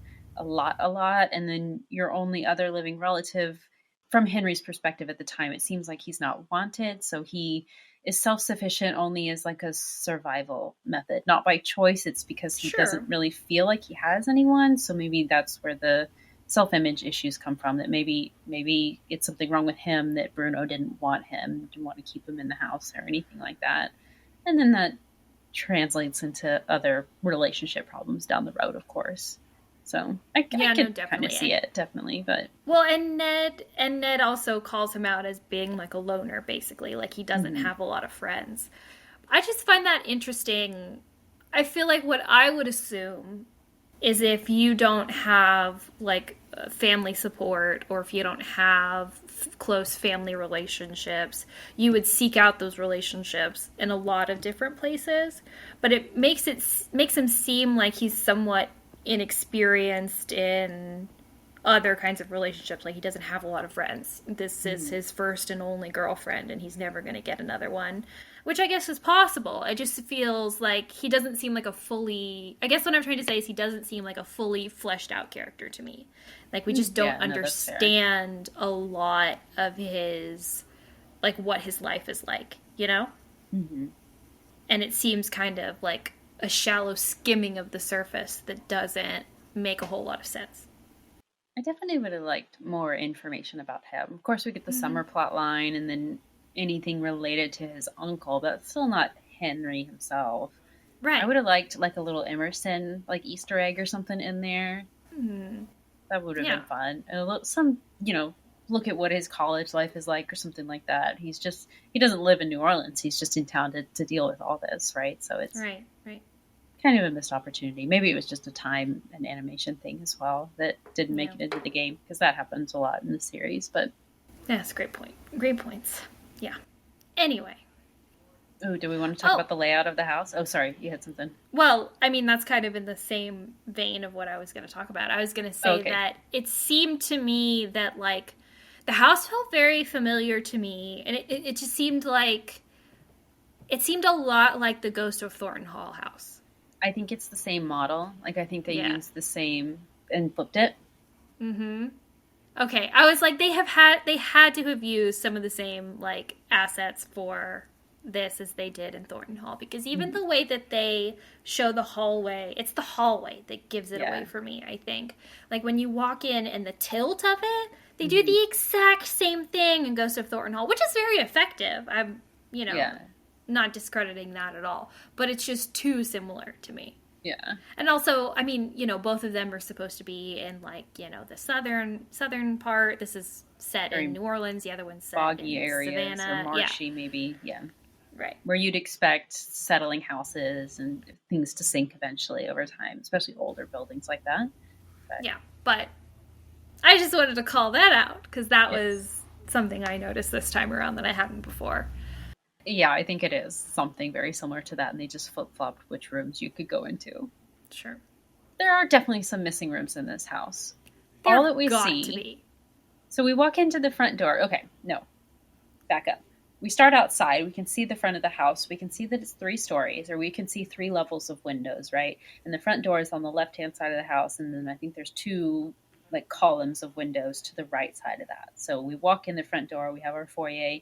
Our staircase is on the left side of the house, and then on the right side we have our big entryway into like the living room area with the graveyard model, and then the next room after that, if you keep walking down the hall, is the library area, and then that's how you access the backyard. And then just in that hallway is like a clock and a table with some pictures on it. But then if you go upstairs, the upstairs is like almost like a grid shape. The bottom left quadrant is our landing area for our staircase. The next quadrant is Bruno's room, and then Renee's room, and then the like corner quadrant in the back is the spooky attic room. So we don't know how to get upstairs, like to the 3rd level, if there is one, you know? Also, there's no kitchen, there's no no bathroom, and there's not even any doors to any parts of the house that we can't go. They could That's what easily bothers me explain the it away most. by just putting a door that we can't go into, or a couple doors we can't go into. We can assume, okay, that's the way to the kitchen, that's the way to this person's room, or whatever. But no! There's no like empty space in this house where it's like, oh, there should be something behind this wall. Even if you put a door there, that would just be the outside wall. Like that's the exterior wall. There's no place for the door to go, even because they do that in quite a few other games where it's just you can't go in there, but you assume that it's the kitchen or whatever in that building. This house just doesn't have plumbing apparently at all. No kitchen, no bathroom, only 2 bedrooms. I don't know. I don't know a whole lot about New Orleans architecture, which is honestly a shame because I wish I did. But it doesn't seem to me like it would be possible for this to be a house where there could be like a kitchen underground. You know, no. like well, there's no basements in New Orleans. Are you kidding right. me? They right. can't even bury people underground because I'm just trying level. To think of like any other plausible scenario, but there's really not one. So these southern, like, I don't want to say beachy because it's not on a beach, but it is the coast. These style homes, I would almost expect it to almost be like almost a mirror image of itself because the front door would be like in the center, and then you'd go in and traditionally the like the man of the house's parlor cigar room is on the right, the ladies salon is on the left, so when there's entertaining, men and women after dinner would go to their separate rooms, and then beyond that would be like a dining room and the kitchen, and then all the bedrooms upstairs. So you'd expect there to be like almost twice as much house for the way that it's laid out if it's going to be kind of that same style that is really popular for that time period for New Orleans or the coastal areas like Galveston or wherever. I may be making this up, but was it common, and this is probably too much talk about architecture, I should probably just shut up, but was it common for kitchens to be separate from the house and connected by like a walkway? Am I thinking of that correctly as far as Maybe. like... Possibly. Yeah. Depending on when it was built, that would have made sense for some places, absolutely. But it also could have very easily just been in the house, just a closed off room. Like it wouldn't be like open concept like we think of today where you have the dining room and the kitchen all in one, or maybe you can even see the living room. I also find it weird that like where is this house? Like I think physically it's outside the French Quarter. I don't think it's in the French Quarter because, I mean, it's on so much land that I don't really see how it could be, you know? Is it like there is a massive cemetery? It's just not a small cemetery. Right. This is a massive cemetery. Mm-hmm. I mean, when you go to a certain part of the cemetery and you look out and you see hills and hills and hills and hills of mausoleums. So, where the fuck I don't really this think exist? we see any neighbors necessarily when we see No. the very first And outside view. That's the weird part to me, is I feel like New Orleans in general is like a crowded area. It definitely can be, yeah. We might be on the outskirts, and that's why we had to get the cab to come all the way out here, and that's why we can't get back to the French Quarter. I just feel like this can't be in New Orleans proper. But I don't know enough about the geography of the area to be sure, but I find that suspicious. I mean, if you go far enough out from New Orleans itself, I believe that you're going to just get a lot of, like, marshlands and not even suburb, but just, like, outskirts where there's former plantation land and things like that. So there is big tracts of land out there. I just don't know how close that is to New Orleans proper. But where would it be that they would have such a massive cemetery? There's massive cemeteries all over New Orleans. But in New Orleans, though, you know what I mean? Mm-hmm. That's what I'm just. I don't get it. Yeah. But also, is this a privately owned cemetery? Like, what's the situation with that? And why is it that the Bollets are always the ones who are like looking after this cemetery? Do they own the cemetery? How does that work? I don't get it. But I kind of just imagine in my mind that this is like a family business or something that he got roped into, but also aspired to be a dentist, so did both. Who knows? Doesn't seem it's a weird setup. Yeah. I feel like that would be a pretty busy job, unless it's just like really old graves that he's just kind of cleaning up, and then they only really use it for new Bolle family members that need to go in there. I don't know. Oh my gosh. I don't remember. Very interesting. I didn't pay close enough attention to any of the dates in the logbook, because there is a book. He keeps a logbook of everyone who's buried there. Goes up to the 70s, but no farther than that. Okay. Yeah. So maybe it is quite a new, because we know Henry's parents are buried there, and that would have been the 90s. That was the 90s, yeah. But that might be just an exception because they're family. They go in the mausoleum. Maybe they're full, I guess, and he's just kind of taking care of it. Not that it's an active, like they're having funerals there all the time or something like that. Who knows? Right. Very interesting. He did do a good job of designing that cemetery. It looks just like the ones in New Orleans. So yeah. We could also talk about some Easter eggs if you want to talk about some Easter eggs. Yes, there are 3 Easter eggs that you can get in this game, and if you get all 3, you get a special award at the end. So I forgot. So I wasn't talking about the literal Easter eggs, although there are those sorry. too. No. I mean, true to form. True. Yes, those also exist, but I wasn't even thinking about that. I was thinking about like references to past games. Yeah. So the gumbo truck operator is very clearly like the midsection of Shorty Thurmond from Secret of Shadow Ranch. Yes. I love that. Which I think is interesting as far as like continuity for because at this point he's supposed to be arrested. Mm-hmm. Unless he escaped or unless he's out on bail and now he's operating a gumbo truck in New Orleans and doesn't recognize Bess because Bess is the only one who ever goes there. And he never met Bess in Shadow Ranch. Oh my goodness. Okay, this is going to be a huge spoiler for a later game, but not too many games from now, 3 games later, we're going to have a plot point where some older culprits might be some suspects in a game. I wonder if that was planted there as kind of a call forward to that, like hinting that, maybe you need to be worried about someone, we won't say who, coming back. It's not Shorty, spoiler alert, but I wonder I could if that totally was see it. Intentional. Or I could totally see a scenario in which, in the future, they bring back Shorty Thurmond as a character. Mm-hmm. Because, spoiler alert, he's a great villain. Like, just top notch. I love Shorty. Yes. So, that I feel like would be good. I'm here for bringing back old villains. I'm here for it. As long as it's not done as poorly as the other game. Right. So there's also in the library, there's a couple books that give us some callbacks as well. So there is a library catalog card for a book which is written by Bill Kessler. which is the haunted carousel, the guy who made the carousel in... No, that is White Wolf. Bill Kessler's from White Wolf Bicycle Creek. Oh, I'm thinking about... Rolf Kessler. Rolf Kessler. Carousel guy. The Kessler name, though, again. So... Yes. We can ask him if he's related in White Wolf, and he's like, I don't know. Never heard of him. So there's that one. And then there's also a book written by Prudence Rutherford. Yes. Which I love, and she's a recurring character. She starts off in Scarlet Hand, but comes back in a few. Or just one or two. Danger by Design, definitely. Yeah. Phantom of Venice, so she'll be back in the next We call one her, as well. Yeah.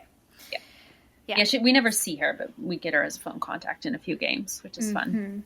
Yeah. And I think that's hilarious, because I'm pretty sure the book is like an autobiography that she's written about her life. Yeah. It's like a prudent, I forget the title of it, but it's a clever title. And yeah. It's always Very puns prudent. off her name, something. Yes. Yeah. Yes. So good. Principles of Prudence or something like that, or Prudent Principles, or I don't know, something like that. Yeah. Oh, I did want to talk about, so Bess, throughout the course of this game, technically poisons Lamont 2 times. So she poisons him with the sneezing powder, causing him to have like this incredible sneezing fit. And he tells us, you know, he's actually quite susceptible to allergies, and he has like one of those nose sprayers or whatever in the back because he gets like these allergy attacks. So we purposefully give him the sneezing powder to cause this. Later, we have to get him away from the front desk again so that we can get back to check something in the box for Nancy. And he tells us that he can't have the hot sauce from the gumbo truck outside because it upsets his stomach.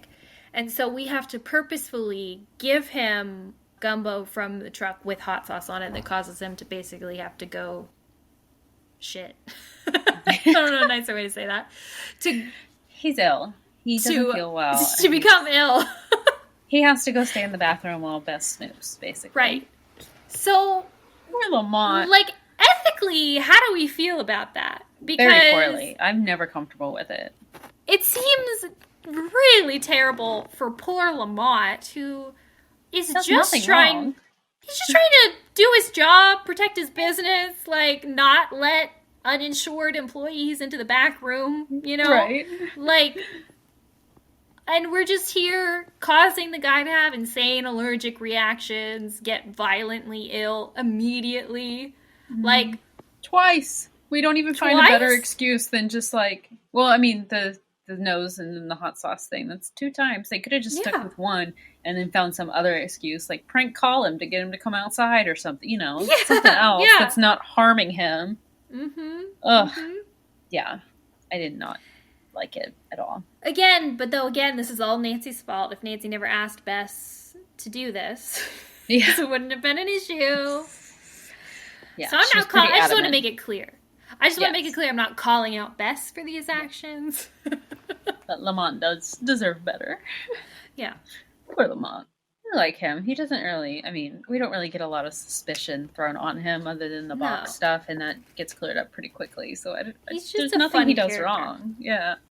Do we want to talk about my secret theories as to why? Yes, please. So there is kind of like a lot of mysterious stuff about Zeke's that we don't ever get an answer for. At one point, Nancy also asks Lamont how he knew Bruno, because he tells Bess tells Bess that he met Henry at Bruno's memorial service after he passed away. But why was Lamont at Bruno's memorial service is a question we never get answered. We never know how he and Bruno met, what relationship he had to Bruno. Now, maybe Lamont is just a savvy business owner and tries to get into wealthy people's houses who have recently passed through his curio shop. That's a potential explanation. Yeah, definitely. But I don't know, he makes it seem like he has a reason to know him and is not super forthcoming on what that reason is. Yeah. Never thought about that. I find that fascinating.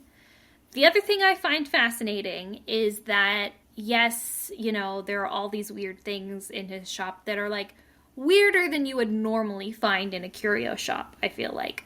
Like shrunken heads, mummy. Right. Shrunken heads, I can totally understand. A whole mummy in the corner? With the sarcophagus and all. How does nobody come in and, like, call the government about that? Because clearly, like, this is, like, some archaeological, historical object that needs to be in a museum, not a curio shop on the corner of Rampart and Dumaine. Right. Like, and that so tank, there's that. That thing, that needs to be in Area 51. I don't know what that is. Yeah.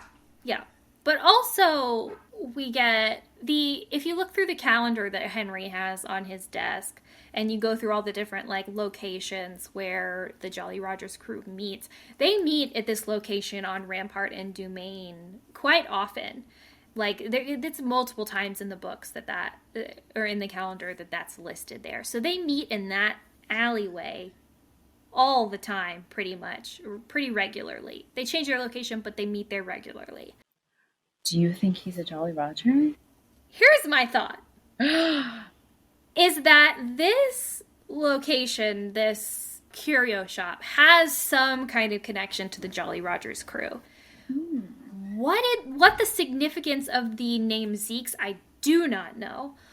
But it is very interesting that it basically is a requirement of passing on this store to continue the name as Zeke's, as if this name Zeke has some kind of significance that is required, that has to stay that way.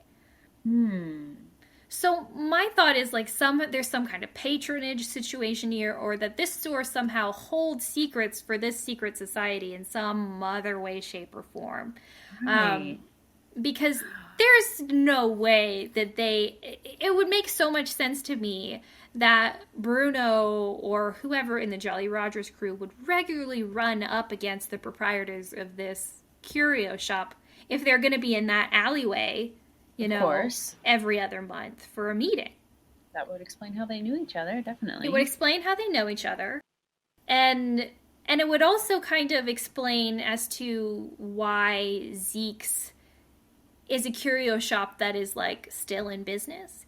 If this secret society is, farming off curious objects to Zeke's to sell for, cash to continue operations, as a way to fence potentially stolen goods or objects of historical importance that they don't want going into someone else's hands. I'm just saying. This is a really good theory.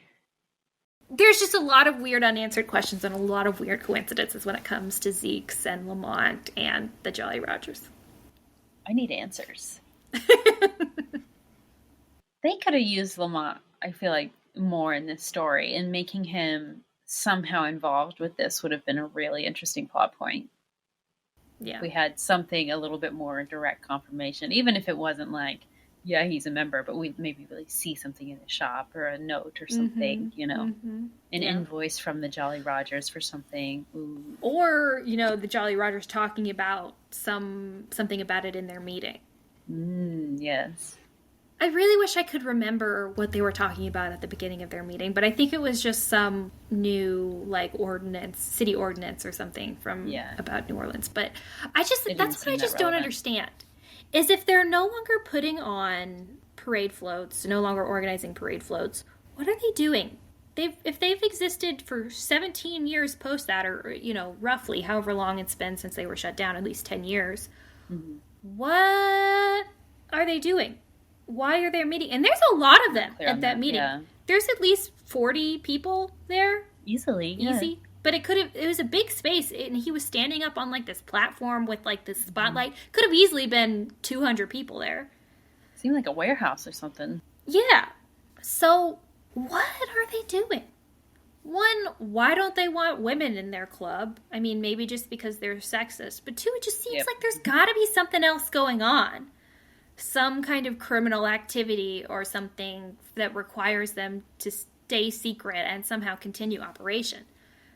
Maybe they have the rest of the skulls, or some of the rest of the skulls, and the mission of the group is to find all of them. And that's why Lamont is so interested in finding Bernie, not because he necessarily thinks that he can sell this multi-million-dollar crystal in his shop, but because he has another buyer already lined up this group. I know that's kind of a stretch, but if that were the case, though, then I feel like that would give Gilbert Buford way more of incentive to continue trying to get the Crystal Skull, but he just kind of backs off. That's true. Very good point. And also, then why wouldn't Bruno give it to the Jolly Rogers crew instead of hiding it for Henry to find? True. Yeah. No, okay, that's not a good theory then. But I think in general, the thought of them like trafficking in, artifacts or stolen artifacts or something is a good a good theory. I just don't know that it's specifically Crystal Skulls. I mean, we know that one of the members is a nearly retired doctor. Maybe this is just a group of powerful men that are meeting behind closed doors because they think that they're going to somehow influence the city or regain their crew status or something like that. Maybe that's part of what this is. Maybe it's a political thing rather than supernatural, mystical, whatever. But it's 10 years later. You would have think they would have given up by this point. Yeah. I mean, I'm regaining their crew status at least, doing whatever else they do. Yeah, maybe. Right, but... yeah. Who knows what that could be. Anyway. Anything else we want to talk about? No, I'll note that the game takes place on May 31st, so we are after Mardi Gras here. It would have been fun to have some Mardi Gras traditions like thrown in, maybe as like an educational aspect. It would have made the crew aspect of it a little bit more involved, I imagine. But yeah. Maybe Mardi Gras is a little bit too wild, but the very next game we do Carnivale, which is the same thing but Italian. It's a really great point. I mean, we don't see the parties at all, but it would have been nice to have some history in there. Yeah. In addition to the Crystal Skull history. That's all I got. Otherwise, how about you? Yeah, I think that's it. Flashlight score? This is so hard. Like, I don't know. I want to give it a 4 out of 5 flashlights. Because I do enjoy the game, and I do think it holds up. It's really good. The spooky is really good. The vibes are really good. Mm-hmm. But do I think that in the broader scope of Nancy Drew games, this is one of the best ones? No, I don't. No. At the same time, though, maybe that's not a fair way to score. Like, if all of them deserve 5 out of 5 flashlights, give all of them 5 out of 5 flashlights, Of course. I don't know. Okay, 3.5. My heart gives 3.5. That's what I was going to say as well. Flashlights. Yeah. Exact same rationale. It's like, I can't give it 3 because it's better than that, but it's definitely not a 4 either. 3.5 is fine. Yeah. 3.5. Great. Loses some points because of Dr. Buford's existence, but other than that, solid game. Bit puzzle heavy. Wish there was a little bit more, narrative to it, but that's okay. Interesting. I feel like the puzzles were good, and I do agree that there were a lot of them, but the way that they were clumped together, I think, is what detracts from it the most for me, is because, like, you have to do them all, and you, like, do them all at once, and you do them all in succession, and then it's like, as soon as the puzzles are done, the puzzles are done. Right. Like, instead of, like, spreading them out a little bit more, or at least the challenging ones. Spreading the challenging ones out a little bit more, I feel like would have been better. It can be frustrating, because sometimes when you're playing, you just come across a puzzle every now and then, but you also have other things to be doing. This, it's like if you get stuck, the only other thing to do is just go solve puzzles for a couple hours. And if you get stuck on those, it's not like you can go question suspects more or switch to Bess and work on something there. It's just, okay, another puzzle. Okay, another puzzle. Okay, more eyeballs. And it's just eyeballs over and over again. And you're just doing these things for eyeballs. And I get that it all like culminates in this one massive eyeball puzzle that you need at the end, which I like that concept, the smaller puzzles leading to the bigger thing that you need later on in the game, but it's just too repetitive. It's too many eyeballs. It's a lot of eyeballs. And why? Why eyeballs? Why eyeballs? Such a random object. To be creepy. Yep. I guess. And they're all weird looking too. Like one of them has 2 pupils. One of them is like bright red. One of them has a sun instead of a pupil. Corey, something just occurred to me. Yeah? Do you think we're supposed to put the eyeballs in the crystal skull? Oh, I've never thought of that. Which ones will we choose, though? Well, I think probably they all have some kind of purpose or magnification on the power of the skull. Ooh, I like that. Whatever glass eye you choose that day depends on how the skull will behave. Or maybe he puts the eyeballs in the crystal skull to charge them, and then he wears them as a way of like powers. Yeah. Sorry. Maybe it gives his other eye special vision. I'm just trying to figure out why possibly that could have even been the case, but right. Anyway. All right, 3.5 flashlights. I think that's a good rating to settle on there. Yes. Do we want to say our next one? So next time we are going to be covering Wardings at Waverly Academy. Yes, game number 21. So we'll see you then, regular Drews. Yeah, we'll see you then.